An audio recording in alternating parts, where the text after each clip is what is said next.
अरे देवा, आज सूर्य कुठे उगवला? आज तू घरी कशी काय? तुझी ती परम सखी आली नाही वाटतं तुला बोलवायला? कुठे जायचं नाही का? मला तर वाटतंय तुझ्या परम सखीने तुला गोळीला धोका दिला. देव ना सगळं बघतो. लक्षात ठेव, माझ्या बर्थडेला, स्वतःच्या आईच्या बर्थडेला स्टेटस कधी टाकलं नाही, काही एक लिहिलं नाही, पण तिच्या सख्या मैत्रिणीच्या बर्थडेला हे एवढा मोठा पॅरेग्राफ. जान काय, बीन काय, धडकन काय, जिगरा काय.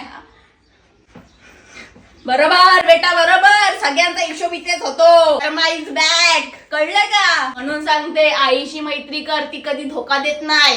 रडत बस आता. गेली माझी सक्की मैत्रीण, गेली हिची सक्की मैत्रीण गेली. तर पण जायच्या आधी यांची कपडे अशी मॅचिंग. काय ठरवायचं आपण?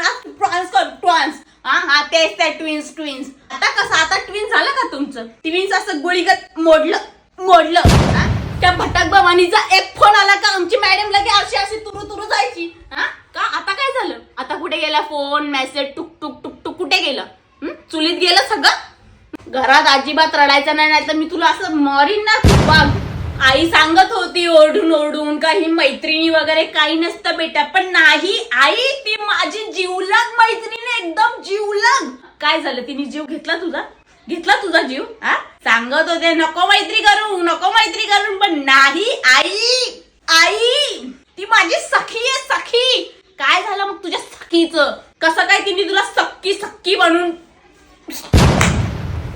तुला त्या टायमाला सांगितलेलं, हे मैत्री प्रेम सगळं कामापुरती असतं. काम झालं का मैत्री बित्री सगळं संपलं. पण तेव्हा नाही आई, माझी मैत्रीण अशी अजिबात नाहीये. ती मला सगळं काही शेअर करते, मी तिला सगळं काही शेअर करते. काय झालं शेअर करून? शेअर करते म्हणे. अगं बाळा, आता रडून काय भेटणार आहे? कुणी कुणाचं नसतं, कळलं तुला? म्हणून कोणाच्या जाण्याने येण्याने आपल्याला फरक पडला नाही पाहिजे, कळलं तुला? आणि तसं पण या जगात जो व्यक्ती आपल्या आयुष्यात येतो तो आपल्याला काहीतरी शिकवण्यासाठी येतो, कळलं? मी आहे ना.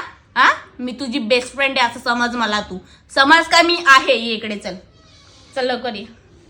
अगो माझ्या गुणाचे ते बाळ गो.